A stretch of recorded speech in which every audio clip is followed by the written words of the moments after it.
Shelby, daddy's girl. Good old tail to the wagon. Yes. Because because I go pee? I guess I take it that's a yes. All right. Good morning, everybody. We are at Miss Shelby and I. We're at Mulberry. I believe this is either Mulberry or Dyer, Arkansas. Come on. Come on, Shelby. Come on. Good girl. Come on. Let me show y'all something. Good doggy. You so vicious. You're such a vicious doggy. Yes, there are. All right, come on. There's grass over here. Here, this way, Shelby. There you go. Good doggy.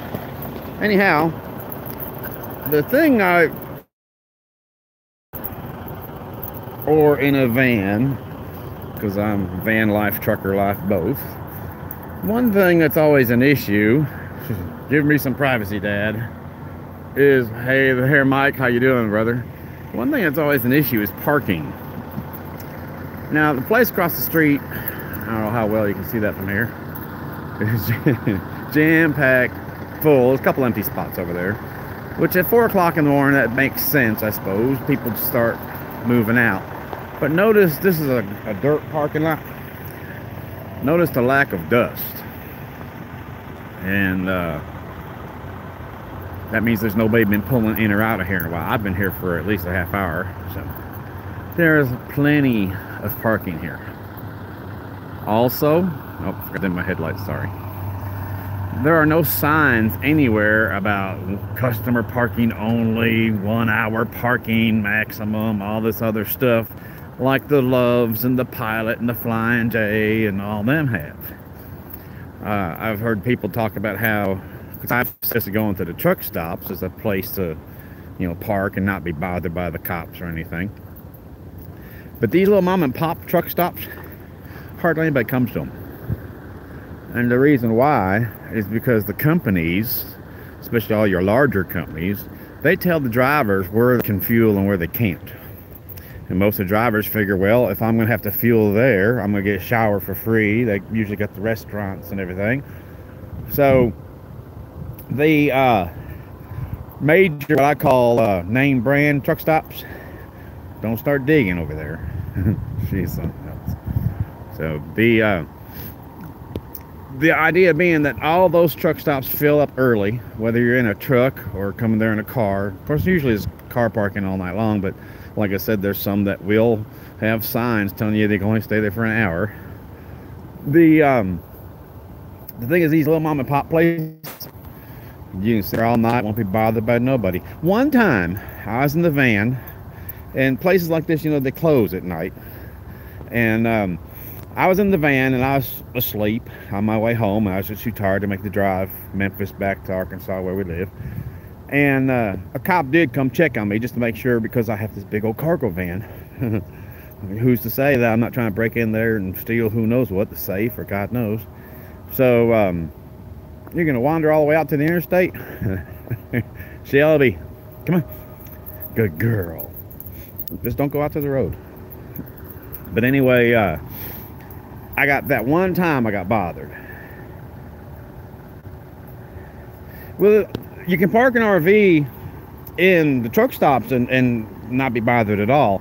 Even the bigger truck stops, your Flying J, your Pilot, Loves and them, they have RV parking off to the side where the gasoline pumps are up front. There's usually a diesel pump for RVs, and they'll have 4, 5, 6 spots designated for RVs, assuming that some guy in a bobtail big truck hasn't parked there already.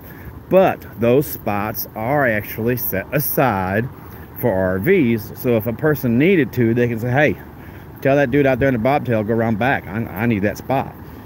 But the thing in, like here in Arkansas, and this, we're gonna go round and circle till you find just the right spot to go number 2 on.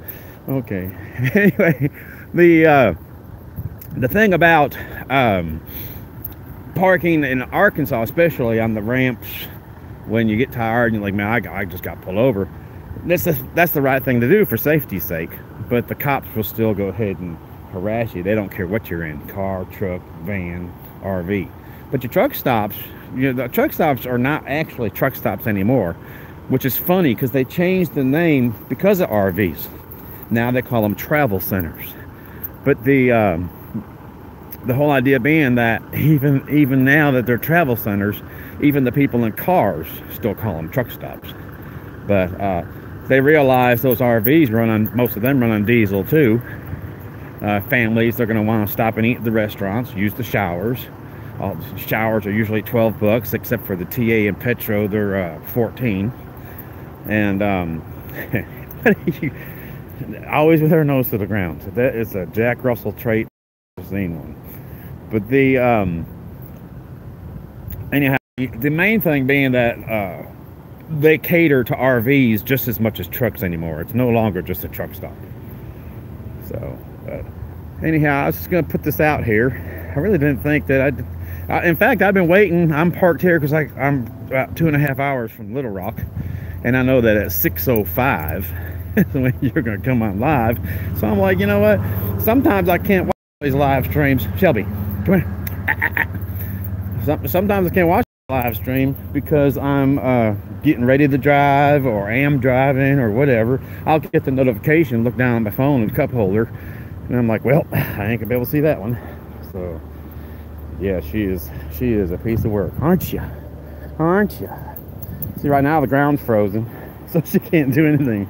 But come spring and summer, oh man, that's a bug digging dog right there. She put her snout into the grass and keep on going till she gets to the earth, and then keep on going until she finally gets something juicy like a cricket or something. So I'm waiting for the day she grabs a toad. That'll stop her for a little while anyway. So, well, Shelby, say hi, Mr. Mike. Hi, Mr. Mike. What are you doing up early? This is really early even for you, isn't it, brother? I know you're an hour ahead of me, but that means you're just up 5 o'clock in the morning. What are you doing today? You actually get up an hour before your live stream just to plan for it? I just kind of go off the cuff. I wasn't even planning this. I just realized, hey, this is a good place to park, whether you're in an RV or a truck, either one.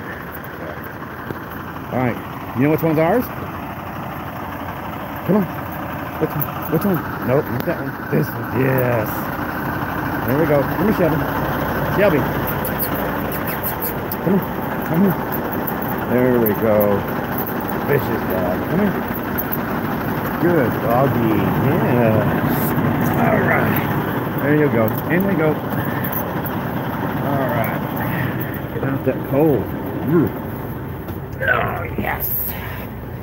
So you've seen the back before. Of course, it's a mess right now. Guitar case, coat, whatever. At least my bed's kind of sort of made. This is the front. Shelby. Are you gonna say hi to Mr. Mike? So, but anyhow, these, I know you have the option about whether or not when you do a live, if you want to post it. I like the fact that I can do a quick live and it's not going to eat up any of the data on my phone compared to actually recording a video and editing it and whatever. But so anyhow, next time y'all looking for a place to park, I'm going to post this later so folks can see it, but next time you're looking for a place to park, don't pass up these little mom and pop places. They're, oh yeah, don't look at that. By the way, this truck is a 2012. Can I change the camera direction without turning the phone? No, I don't think I can. Maybe. Let's see. Probably look better the other way. This truck is a 2012 Kenworth, and everything from 2000 up is on what they call e-logs, electronic logs. You'll notice what I was just doing is paper. E-log is not functional. Let's just leave it at that. Anyway, supposedly they're going to get it fixed, and they need to get it fixed because I've gotten busted in this truck once, the other truck I was in just like this one, and then the green truck that's actually my assigned truck, I got busted by that one in Florida one time. So in Florida, they reamed me a new butthole. But anyhow, the company is just like, well, just tell them it don't work. Well, okay, but the law says if it doesn't work, you're allowed to finish the run you're on and then bring it back to the shop to get it fixed. You can't just like, well, we'll get around to it sooner or later, or it don't work, so we'll just go back on paper for the duration that we own the truck. No, but that's what they're doing. Yeah. So, well, brother, I'm gonna get off here, so I'll go ahead and get that caught up, because I've got, let's see, I got an hour and 10 minutes to your live stream. So, looking forward to it. And as far as your strumming goes, it's just timing. Really, it's all it is you just kind of listen to the music, feel the rhythm, feel the beat, and just kind of follow along. You'll get it. So it's not that difficult. The main problem for me is chords, trying to move from one chord to another and landing into the next chord what I call cleanly, and that is to not be slightly up on one string. Usually my ring finger, I'll be slightly up and my nail will be buzzing against the string above it, or on my middle finger slightly down, and then that one will be muffling the string below it. So that's I mean, and everybody's different. That might be a breeze for you, you know, and maybe even strumming might be more difficult for you than chord structures. But the finger positions, what I call chord structures, the finger positions for the chords, getting in and out of them is what's probably most difficult for me, and I've been playing for a long time. The trick for me with that, when you're trying to keep up with the song, that's, of course, at first you play the song and then you're trying to follow along if your guitar is tuned to the same key. But of course, like I said, most of the time my guitar is tuned to a step down. But so what I'll do is I'll learn the song without singing it. I'll learn how to play it by following along on the album, and then go ahead, drop tune so I can sing it afterward. But the trick for me is to figure out when that next chord needs to be in place. Some chords like the B minor, B7, D minor, big time. Some chords I have to move a little sooner than usual, whereas like a D, A, G, C, F, you know, those are A minor or A7. Those are pretty easy. E chord, D7, to get in and out from one to the other, almost lickety split. And so, and again, that might not be a problem for you. Well, and there's nothing wrong with that, because that's, I mean, you need to know the words. But for me, it's not, I'm not trying to necessarily learn the words, because of the way I type up my music. What I do, most music, if you ever noticed, I won't say all, but most music is going to have the lyrics on the line with the chords up above them every so far. And I suppose if I turn that light off, there would be a little bit, no, wrong light. There we go, that one. No, they're both kind of, all right, here, we'll do that. No matter what I do, I got light blinding on the phone here.